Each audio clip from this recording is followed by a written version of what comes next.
दक्षिण राज्य कर्नाटक में सियासी घमासान शुरू हो चुका है, जहां एक तरफ राजनीतिक दल चुनाव में जीत हासिल करने के लिए पूरी जी जान लगा रहे हैं, तो वहीं दूसरी तरफ चुनाव आयोग ने भी तारीखों का ऐलान कर बिगुल बजा दिया।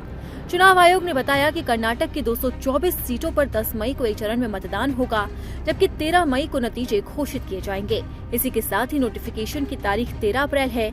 नामांकन की आखिरी तारीख 20 अप्रैल है। वहीं नामांकन की स्क्रूटनी 21 अप्रैल को होगी, जबकि नामांकन वापसी लेने की तारीख 24 अप्रैल है। चुनाव आयोग से मिली जानकारी के मुताबिक राज्य में कुल 5,21,73,589 वोटर है। कर्नाटक में 9,17,000 नए वोटर जुड़े हैं। 100 से ज्यादा उम्र के 16,000 से ज्यादा मतदाता जोड़े गए हैं। वहीं 80 साल से ज्यादा उम्र के वोटर घर से ही वोट दे सकेंगे। इसी के साथ ही 224 ऐसे बूथ बनाए गए हैं जिनमें यूथ कर्मचारी तैनात रहेंगे। तारीखों के ऐलान के साथ ही राज्य में चुनाव आचार संहिता लागू हो गई है। वहीं पिछले चुनाव के आंकड़ों पर नजर डालें तो साल 2018 में किसी भी दल को पूर्ण बहुमत नहीं मिला था। पिछले विधानसभा चुनाव में बीजेपी ने 104 सीटों पर जीत हासिल की थी, वहीं कांग्रेस ने 80 और जेडीएस ने 37 सीटें जीती थी। ऐसे में कांग्रेस और जेडीएस ने मिलकर सरकार बनाई। जेडीएस नेता कुमारस्वामी गठबंधन सरकार में मुख्यमंत्री बने, लेकिन करीब 14 महीने बाद कई कांग्रेसी विधायकों ने इस्तीफा दे दिया और बीजेपी के साथ आ गए। इससे कुमारस्वामी सरकार गिर गई थी।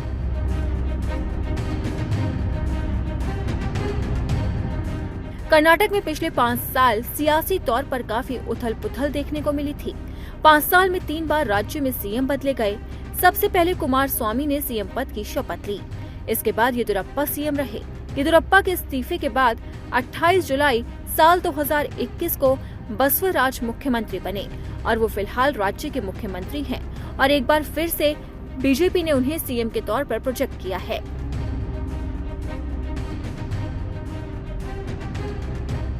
कर्नाटक के मुद्दों की बात करें तो कर्नाटक में आज भी जाति, धर्म और क्षेत्रवाद चुनाव में प्रमुख मुद्दा है। इसके साथ ही टीपू सुल्तान पर सियासत, मुस्लिम आरक्षण, बंजारा समुदाय, हिजाब विवाद, भ्रष्टाचार और बढ़ते अपराध को भी राजनीतिक दल मुद्दा बना रहे हैं। राजनीतिक दलों का फोकस लिंगायत और वोकालेगा समुदाय को लुभाने पर भी है, क्योंकि कर्नाटक विधानसभा चुनाव को साल 2024 का सेमीफाइनल माना जा रहा है, जहां बीजेपी दक्षिण भारत में अपने इकलौते दुर्ग को बचाए रखने की जद्दोजहद में जुटी है, तो वहीं कांग्रेस मिशन साउथ के तहत कर्नाटक की सत्ता में वापसी के लिए बेताब है।